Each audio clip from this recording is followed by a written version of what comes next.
And that brings me on to my next point, is that a lot of the time, alternative provision can be seen as a bit of a, oh, they failed to kind of like do well in school, or they can't sit still, so they need to go off to alternative provision. And sometimes it can have this kind of negative connotation. How are you at Awesome Chance trying to change that stigma that they've got?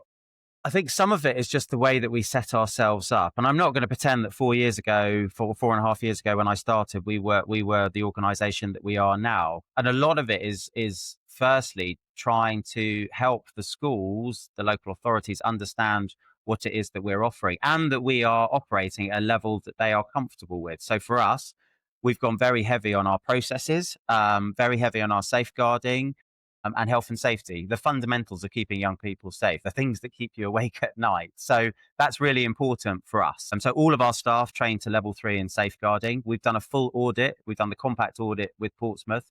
And that really gave us a sense of what we needed to work on. So that's the baseline, so that when a school comes and visits, we can go, this is us, as well as then seeing the offer as well. So I think you've got to almost talk the language and allow yourself to be seen as something that talks the same language as the school, but also then offers something different, which is exactly what we look to do. So we also have our own curriculum. We have chosen a awarding body called NCFE, which has a qualification level. We do occupational studies, which is perfect for the young people that we're working with.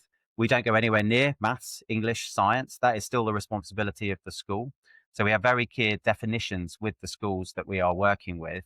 We do have this very horrible phrase that we are termed as an unregistered alternative provision because we're not registered with Ofsted, for example. However, we are a registered charity. We have got all local authorities around us, Portsmouth, Hampshire and Southampton have all carried out due diligence on us. All the individual schools come in and do due diligence on us. So I'd almost say we're more regulated than others. And again, that keeps us really honest as an organization and as a charity. And where I feel there is a shift coming for us, and I do put this on the schools that we're working with, and they are being proactive with us now, and they're honest enough to say that they can't meet the need of these young people in the settings that they've got. So they are working with us to place these young people in a very thoughtful way, looking at the outcomes that they've got within their EHCPs and where we could add value. Because our job is to work in partnership with these schools to ultimately enable the young people to stay in education and not become a statistic of exclusion. Because once they hit into the SEN team, it's very challenging for a young person to come back into education. So that's not perfect yet, but I'm certainly seeing a shift change with us that our schools are using us proactively, and they're also understanding the young people that we can work with best that are based within their schools. So that's a really important shift change for us. But they're also very comfortable in our safeguarding processes. We have used CPOMs. Most of the schools use CPOMs.